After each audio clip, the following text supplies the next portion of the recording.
Assalamualaikum warahmatullahi wabarakatuh. Sahabat UIN Salatiga menyapa dimanapun berada. Alhamdulillah pada kesempatan siang hari ini saya bisa bersilaturahmi langsung dengan Dr. Andes Sumarno Wijadipa MPD yang bertepatan di tahun ini beliau sudah purna tugas. Nah, tentunya obrolan siang hari ini saya dengan beliau akan menarik karena akan kita kuak beberapa pengakuan-pengakuan keberadaan UIN Salatiga di tengah-tengah kota yang kecil namun menjadi rujukan di seluruh dunia yang tentunya akan bisa bermanfaat bagi para penonton UIN Salatiga menyapa dimanapun berada. Oke, tanpa berpanjang lebar, marilah kita memulai obrolan singkat siang kita dengan beliau, Bapak Dr. Andes Sumarno Wijadipa MPD. Selamat siang, Bapak. Selamat siang. Alhamdulillah, saya bisa bersilaturahmi meskipun sering lewat, tapi ini baru ada kesempatan yang luar biasa. Boleh diperkenalkan dulu mungkin Bapak tentang sejarah Bapak, asal Bapak dan dari berapa keluarga Bapak? Oke, Assalamualaikum warahmatullahi wabarakatuh. Waalaikumsalam. Nah, Sydney yang mewakili Humas UIN Salatiga. Pertama, saya merasa bangga kedatangan sosok Humas dari sebutan baru yang semula IAIN sekarang menjadi UIN. Maka yang pertama saya sampaikan selamat untuk seluruh keluarga UIN Salatiga. Ada satu hal yang unik karena namanya paling singkat, UIN Salatiga, tanpa nama yang lain. Alhamdulillah wa syukurillah, saya di akhir purna tugas ini masih dikaruniai kesehatan. Semoga saja kedepannya saya masih bisa berkiprah, sekaligus juga bisa membawa panji-panji UIN Salatiga, di mana saya persis bulan Juni TMT pensiun. Justru di bulan Juni itu keluarlah SK penetapan alih status dari IAIN menjadi UIN. Ini luar biasa. Yang kedua, saya ini bukan asli Salatiga, tapi saya pendatang, bahasa Jawanya sekedar cari sego saemplokan. Saya berasal dari pesisir selatan, tepatnya di Desa Kelapa Sawit, Kecamatan Bulus Pesantren, Kabupaten Kebumen. Posisi lokasi tempat tinggal saya kecil itu kurang lebih tengah-tengah antara jalan raya dengan pantai selatan. Sehingga nuansanya dibilang pesisir juga bukan, ya dibilang pegunungan juga masih rata. masih di tengah-tengah, daerah persawahan. Saya terlahir dari keluarga besar, 6 bersaudara. Saya anak yang ke-6. Bapak berposisi sebagai pamong desa, sekaligus merangkap menjadi pedagang kuda. Dulu masih kala itu. Ya. Masih ada pedagang kuda. Ya. Ada cobaan berat dalam keluarga kami. Pada saat 6 bersaudara ini sedang menimba ilmu, kakak saya nomor 1 dan nomor 2 kuliah di UGM, dua-duanya masih semester 4, tepatnya tahun 64. Bapak menghadap ke Allah Subhanahu wa taala, saya waktu itu berposisi usia 7 tahun. Sehingga ibu harus melanjutkan perjuangan sebagaimana apa yang diwasiatkan oleh Bapak agar anak-anak dibekali pendidikan setinggi-tingginya. Alhamdulillah dari 2 kakak yang kuliah di UGM, tahun 67 Dua-duanya diwisuda sebagai sarjana. Dan keluarga kami menjadi pionir. Menjadi 2 sarjana pertama sekecamatan Bulus Pesantren. Luar biasa. Nah, ini sedikit cerita. Nah, Marno kecil yang hidup di desa sebagai petani meneruskan kiprah bapaknya. Karena kami sudah tidak jadi anak pamong lagi, maka kami harus bergulat dengan dunia pertanian. Ya dari situlah kami berenam, alhamdulillah bisa meniti pendidikan sampai ke perguruan tinggi. Itu sedikit cerita. Nah, saya pada usia SMP itu cabut dari Kebumen, ikut kakak kandung saya yang kebetulan menjadi dosen di Fakultas Ilmu Pendidikan IKIP Semarang. Gitu. Jadi saya SMP, SMA, perguruan tinggi sampai selesai sarjana penuh bahasa dulu itu keluarga besar IKIP Semarang. Kebetulan saya punya kakak ipar juga dosen di IKIP Semarang, terakhir menjadi Warek 2 di IKIP Semarang itu. Alhamdulillah tahun 83 selesai kuliah, saya ketemu dengan petinggi IAIN di rumah kakak yang kebetulan kakak saya ada di Salatiga. Ya, kala itu menjadi salah satu pimpinan di DPRD Salatiga. Beliaunya bertamu ke tempat kakak saya dan bertanya, Pak, ini siapa? Kok ada anak muda masih sekolahkah atau sudah lulus? Sudah kerja? Betul. Terus saya ditanya macam-macam. Subhanallah, seminggu kemudian saya mendapat jadwal untuk mengajar. Tanpa berpanjang lebar. Berarti itu kurang lebih terjadi bulan Agustus. Agustus di September tahun saya 83. 83. Itu saya langsung mendapatkan ini kesempatan untuk mengajar dan waktu itu masih di pesantren Luhur Jalan Diponegoro. Yang sekarang adalah SD Al-Azhar. SD Al-Azhar itu. Nah, itu sedikit sejarah. Pada waktu itu kami menemukan mahasiswa itu adalah program sarjana muda. Para lulusannya bergelar BA. Kalau mau melanjutkan dengan persyaratan tertentu harus ke IAIN Semarang yang ada tingkat sarjana penuhnya, sarjana lengkap, atau ke biasanya Sunan Kalijaga di Yogyakarta. Itu dari sisi awal muasal. Nah, pada saat kami memulai itu baru tahun 86 kami TMT menjadi CPNS resmi. Iya, untuk mengajar formasi dosen.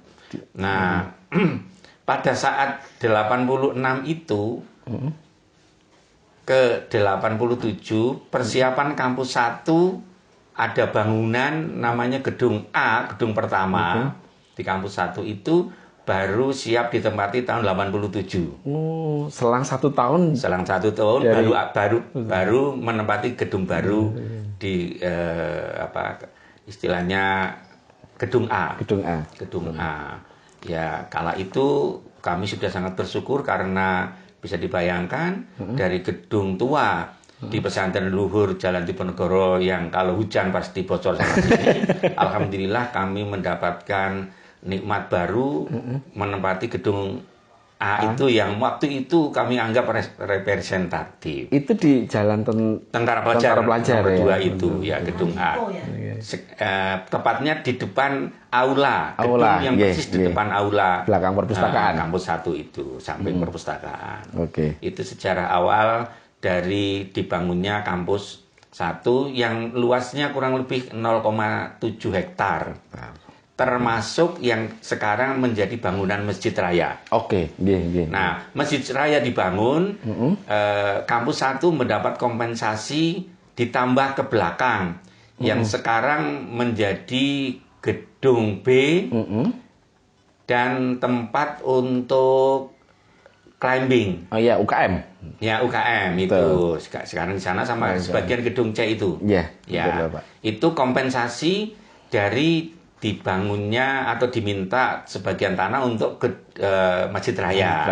Itu secara lama. Baru alhamdulillah mendapat tambahan lagi. Ini mungkin perlu banyak yang tahu bahwa di kantor rektorat lama kampus 1 itu dulu tanahnya KUA. Oh, berarti yang dekanat sekarang? Iya, yang sekarang untuk tempat parkir satpam, pos satpam itu dulu ada kantor KUA di situ. Nah, itu IAIN waktu itu membeli ke pemerintah daerah. Terus habis itu ada perkembangan baru, IAIN memiliki tanah di Sidorejo yang sekarang jadi kecamatan Sidorejo itu. Betul. Kompensasinya menjadi kampus 2. Kompensasinya menjadi kampus 2. Nah, alhamdulillah kampus 2 sudah dibangun, walaupun sampai sekarang urusan sertifikatnya belum kelar selesai. Nah, itu perlu banyak yang tahu. Menghuni kampus 2 itu ternyata surat-suratnya ke Pemkot belum kelar. Dan termasuk juga masih ada sebagian punya Pemkot juga, Pak ya. Tapi anehnya yang kantor kecamatan Sidorejo itu sudah resmi menjadi milik Pemkot. Nah, ini secara lama. Siap, Pak. Saya potong sebentar. Berarti untuk pertama kali Bapak berada di Kota Salatiga itu bermula dari diajak oleh kakak Bapak yang kebetulan bertempat tinggal di Salatiga. Bukan. Saya kebetulan main ke tempat kakak. Oh gitu. Bersamaan di ruang tamu kakak ada tamu kebetulan petinggi waktu itu dekan dan wakil rektornya Wali Songo Semarang hadir ke Salatiga. Kebetulan sahabat kakak. Oh gitu. Nah, dari situ saya ditanya lulusan dari mana, fakultas apa, jurusannya apa. Alhamdulillah Salatiga ini sangat membutuhkan karena memang waktu itu masih kosong, belum ada sarjana pendidikan dari umum. Berarti memang karena Bapak merupakan salah satu sarjana dari ilmu sosial, ilmu pendidikan sosial ini, dan di saat itu belum ada. Nah, Bapak sangat beruntung dan mendapatkan sebuah hidayah, diminta untuk mengajar. Dan tidak lama ternyata Bapak sudah malah mendapatkan TMT CPNS. Selang kurang lebih 3 tahun setelah mengajar itu. 2,5 tahun. 2,5 tahun, luar biasa. Dan kalau sampai saat ini berarti masa pengabdian Bapak dari IAIN Wali Songo, Fakultas Tarbiyah di Kota Salatiga sampai dengan UIN Salatiga berapa tahun, Pak? Kalau dari sejak awal saya tadi ada cerita mendapatkan jadwal pertama, berarti sampai dengan bulan September ini kurang lebih 39 tahun yang lalu kejadian itu. Luar biasa. Tapi karena dari SKTMT CPNS terhitung saya kemarin itu sampai tanggal 1 Juni itu 36 tahun 5 bulan. Gitu yang tertera pada SK saya itu. Dari 1 Januari 86 TMT sampai 1 Juni 2022. Itu 36 tahun. Tapi kalau dihitung dari sejak awal mengajar dan diberi kesempatan itu kurang lebih 39 tahun. Luar biasa dan masih berasa seger. Belum saatnya purna ini kayaknya. Subhanallah. Belum saatnya purna. Kalau ketemu di kantor sangat energik sekali. Begitu turun mobil, wah ini Pak Marno yang luar biasa. Nah, kita nyambung lagi. Nah, berarti bermula karena diminta untuk mengabdi, akhirnya memutuskan dan menetap di Kota Salatiga sejak diminta untuk mengajar. Oke. Kemudian bertemu dengan ibunya kapan, Pak? Ini yang sebenarnya nih, bertemu dengan ibu kapan ini? Saya ada cerita sedikit ini penting untuk kampus. Siap. Yaitu sejak dimulainya sistem kredit semester, kebetulan di Fakultas Tarbiyah Salatiga ini hanya Pak Marno yang tahu tentang kredit semester itu. Karena kebetulan di IKIP Semarang sudah berlakukan. Makanya tulisan pertama saya pada waktu saya prajabatan itu, saya mengangkat topik penerapan sistem kredit semester di Fakultas Tarbiyah IAIN Salatiga. Oh, yang di Salatiganya. Iya, di Salatiga itu.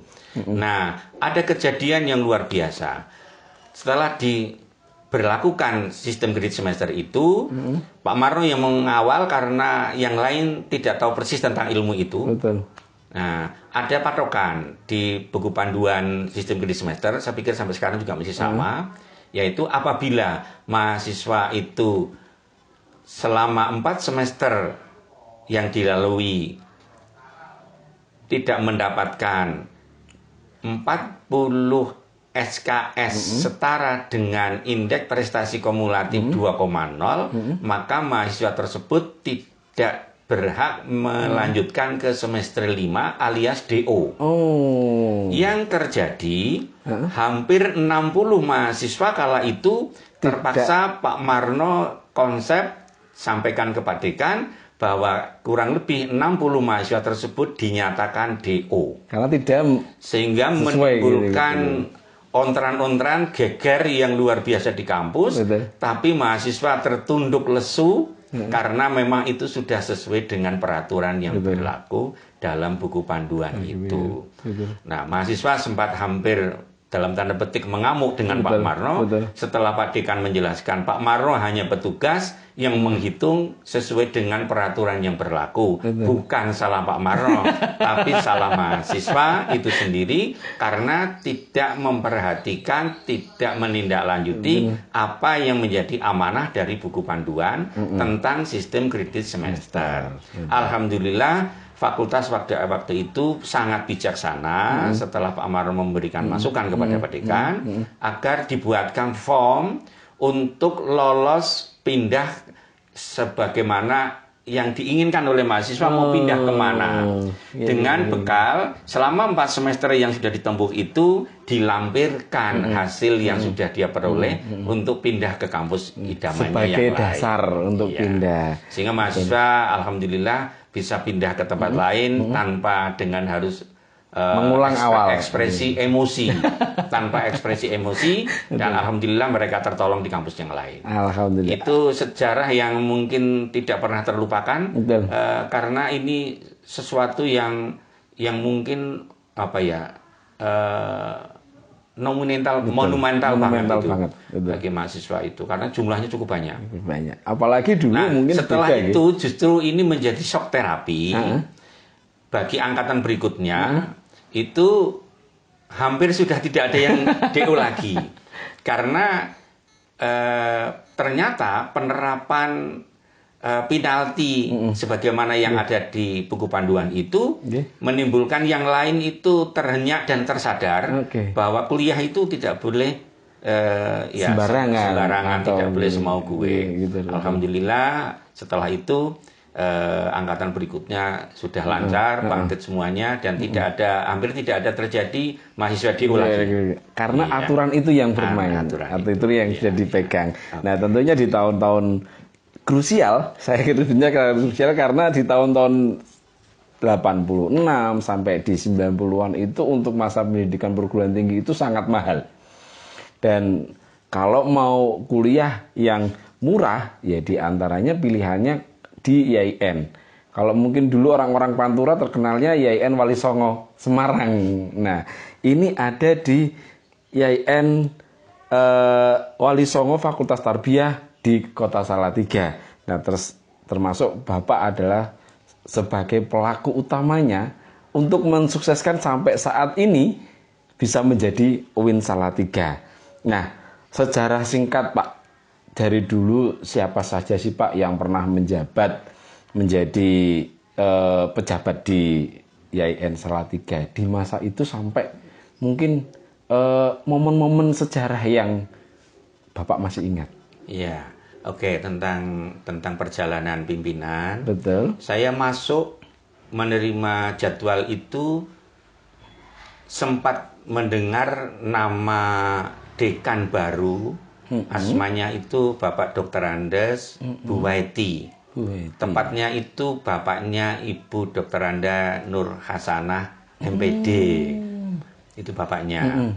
Tapi karena beliau tidak lama kemudian setelah menerima SK itu gerah, terus kebundut, sedo, maka yang melanjutkan menjadi dekan itu Pak Banani. Oh. Ya, Pak Banani waktu itu yang sangat tergores di kenangan saya adalah pada saat beliaunya menjadi dekan itu, Salatiga menikmati inventaris baru yang kita sebut namanya Suzuki Jimny warna biru.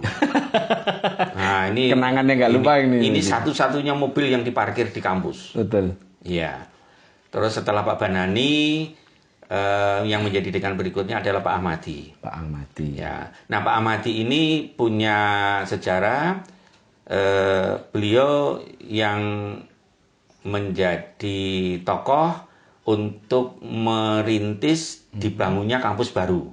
Kampus baru, oke. Yang ada di Jalan Caranggito atau Jalan Tentara Pelajar nomor 2 itu. Okay. Waktu itu ada dua alternatif, dua lokasi. Yang lokasi pertama adalah di Jalan Tentara Pelajar 2 itu seluas 0,7 hektar, saya masih ingat.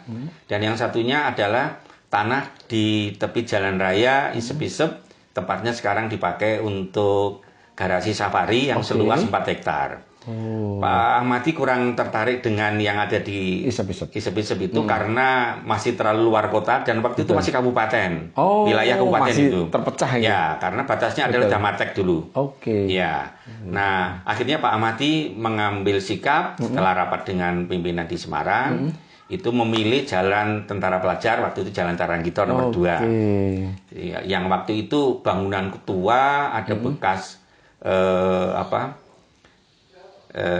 hotel, bekas sumber susu terkenalnya dulu. Jadi untuk peternakan sapi perah. Sebelumnya itu konon menjadi tempat pabrik tenun atau batik gitu. Sebelumnya. Nah itu akhirnya terbangunlah yang pertama gedung A, terus setelah itu gedung aula itu. Auditorium. Terus setelah itu dibangunlah Masjid Raya. Nah, pada waktu membangun Masjid Raya, ada bangunan yang sebenarnya sangat bagus, bangunan peninggalan Belanda yang terpaksa harus dibongkar. Di masjid itu? Ya, karena lokasi masjidnya itu kurang luas tanahnya, karena ada gedung itu. Yang sekarang gedung itu masih ada kembarannya di SMK Kristen. Gedung tua itu yang di depan itu punya kembarannya dulu sebenarnya. Malah ya? Sebenarnya yang sekarang posisinya adalah di ruang transit. Ruang transit itu dulu gedung. Gedung tua. Ruang transitnya kita. Kami masih memakai cukup lama untuk tempat kantor dan sekaligus lokasi ujian skripsi. Nah, ada hal yang menarik. Ujian skripsi kala itu kami walaupun masih CPNS itu sudah menjadi pembimbing skripsi, sudah menjadi penguji skripsi karena nggak ada dosen. Keterbatasan SDM istilahnya. Nah, waktu itu yang kami sekarang merindukan sebenarnya sampai kemarin sebelum lulus sebelum purna, itu kala itu setiap kali ada majelis menguji, bahkan waktu itu masih tingkat sarjana muda, itu disaksikan oleh keluarga. Sehingga sangat sakral, terutama bagi si pelaku yang teruji itu punya nilai yang luar biasa. Kami sebenarnya merindukan hal semacam itu untuk bisa dimulai lagi. Mudah-mudahan nanti di UIN ini bisa dimunculkan ada majelis yang nanti kalau setiap kali ujian baik itu S1, S2 atau S3 nanti disaksikan oleh keluarga, sehingga kesakralannya akan jauh lebih dan akan mengenang akan dikenang terus. Nah itu terus setelah Pak Ahmadi, almarhum Pak Ahmadi, almarhum Pak Nur Hadi Jamal. Habis Pak Nur Hadi Jamal, terus Prof. Yudri. Setelah Prof. Yudri, Pak Badwan. Setelah Pak Badwan, baru Pak Tomo. Setelah Pak Tomo baru Pak Rahmat Daryati.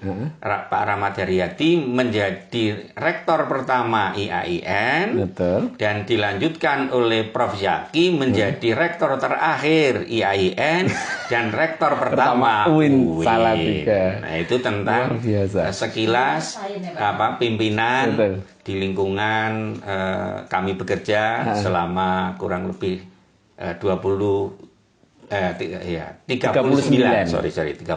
tahun itu. Berarti ini perjalanan yang sangat panjang, diawali dari IAIN Wali Songo Fakultas Tarbiyah di Kota Salatiga. Kemudian Bapak juga mengalami peralihan dari IAIN Wali Songo, kemudian beralih menjadi STAIN.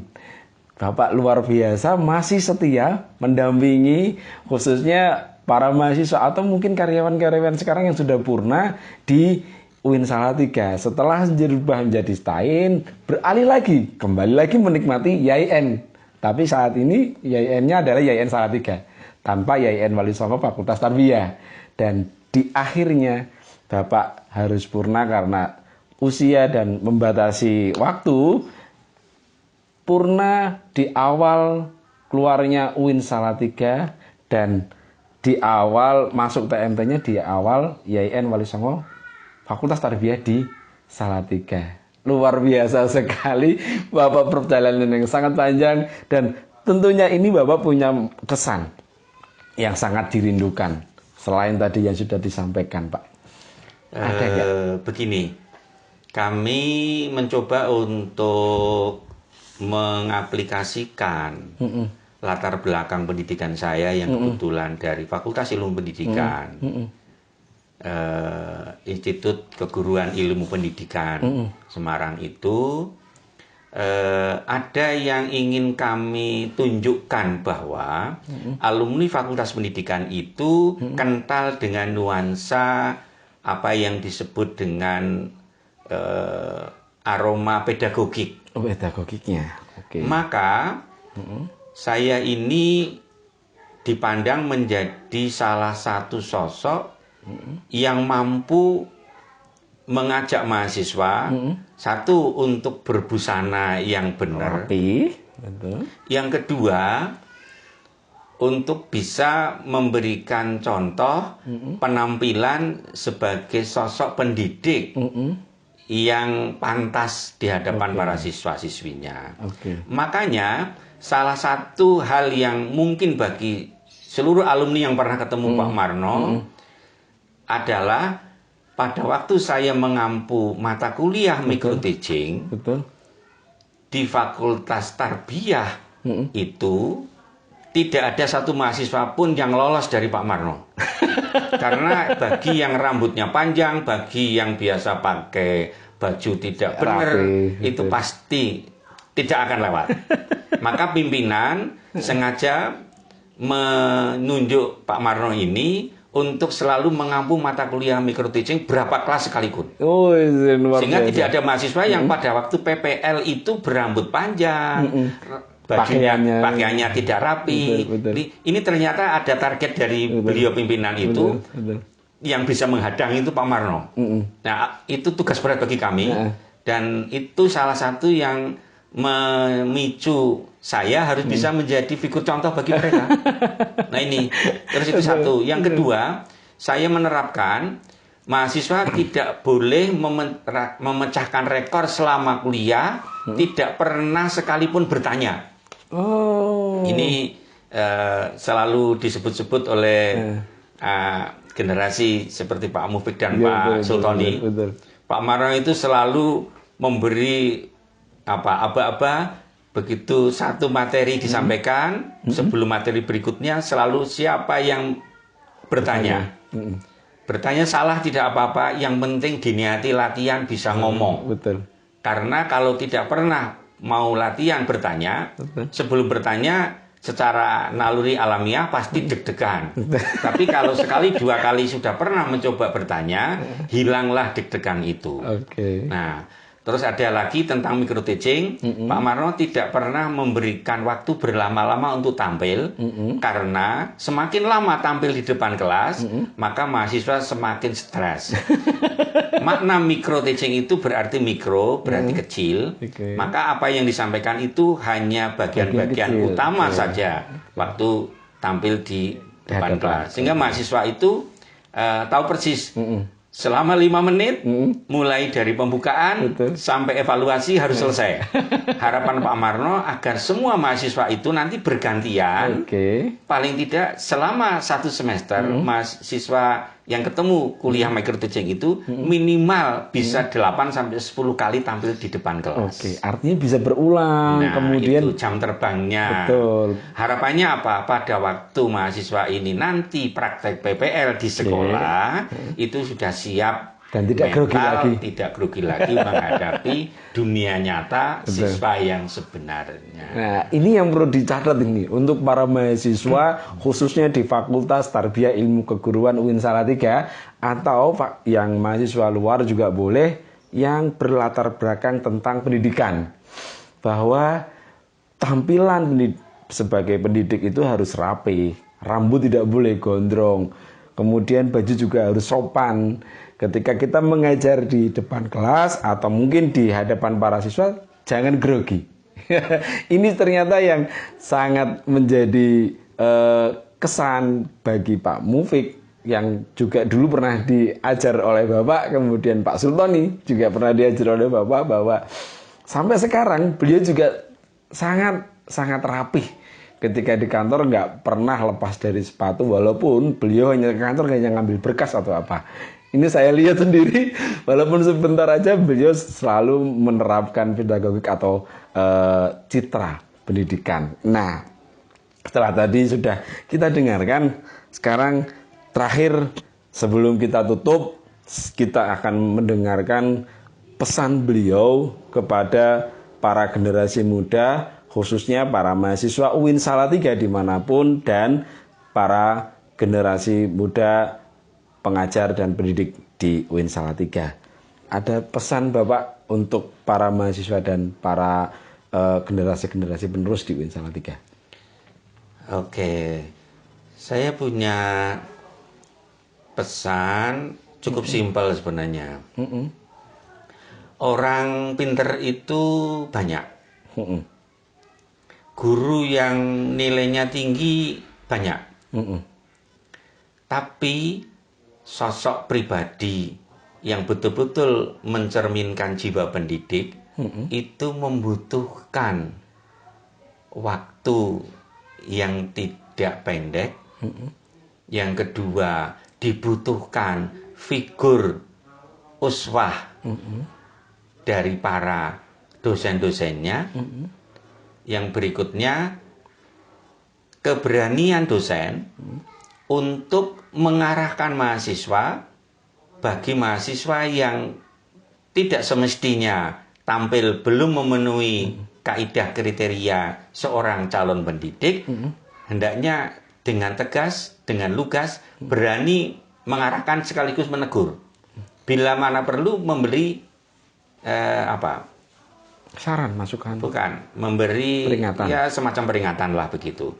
Sehingga dengan seperti itu harapannya ke depan sosok lulusan terutama Fakultas Tarbiyah ya, karena kebetulan saya di Fakultas Tarbiyah itu ada kekhasan di mana profil seorang sarjana pendidikan apapun jurusannya itu siap menjadi sosok yang tampilnya, pribadinya, kemampuan bicara di depan siswa-siswinya, terus target dalam menyampaikan ilmu itu jelas, sehingga kekhasan yang seperti itu nanti yang akan ditunggu oleh masyarakat pengguna. Apabila kriteria tersebut ada pada alumni, insya Allah semua alumni dari Fakultas Tarbiyah ini akan sangat diterima oleh masyarakat pengguna alias lembaga pendidikan di masyarakat luas. Itu pesan dari saya. Saya bisanya hanya mendoakan semoga narasi yang saya sampaikan ini bisa menjadikan inspirasi bagi adik-adik generasi berikut saya, sehingga citra Fakultas Tarbiyah khususnya dan alma mater UIN Salatiga ini bisa berkibar. Siap. Tidak hanya di Nusantara, tapi sudah masuk ke level dunia. Sebagaimana prestasi yang selama ini sudah dirilis, salah satunya jurnal internasionalnya, sekarang sudah menjadi salah satu yang terbaik se-Asia. Itu selamat karena ini bukan perjuangan yang mudah, tapi itu merupakan sebuah prestasi dengan susah payah, penuh dengan keringat dan berdarah-darah, sehingga alhamdulillah dunia internasional mengakuinya. Oke, sekali lagi selamat. Semoga UIN Salatiga senantiasa diberi kemudahan oleh Allah untuk mencapai kejayaan yang hakiki. Luar biasa. Saya akhiri. Assalamualaikum warahmatullahi wabarakatuh. Waalaikumsalam warahmatullahi wabarakatuh. Terima kasih Bapak Sumarno yang sudah memberikan wejangan dan sejarah singkatnya tentang perjalanan YIN Wali Songo Fakultas Tarbiyah YIN di Salatiga sampai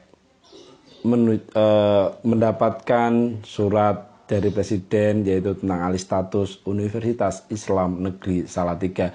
Perjalanan panjang 39 tahun sudah dilalui beliau, berangkat dari Kebumen ke Semarang dan berakhir di Salatiga ini.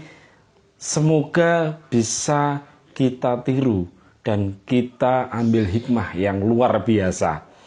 Kata kunci yang beliau tadi sampaikan diantaranya adalah sebagai pendidik kita harus mencitrakan diri kita sendiri, mulai dari tampilan sampai dengan akhlak sebagai pendidik.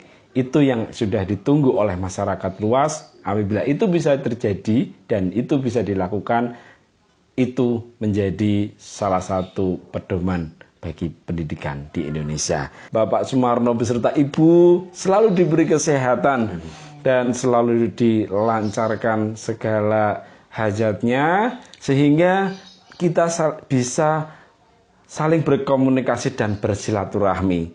Demikianlah obrolan singkat kita, sahabat UIN Salatiga menyapa. Semoga obrolan ini bisa bermanfaat bagi mahasiswa UIN Salatiga dan umumnya bagi mahasiswa pendidikan dimanapun berada. Sekian, saya Zidni Ilman El-Fikri, Humas YIN Salatiga. Saya Zidni Ilman El-Fikri, Humas UIN Salatiga, mengucapkan wassalamualaikum warahmatullahi wabarakatuh. Waalaikumsalam.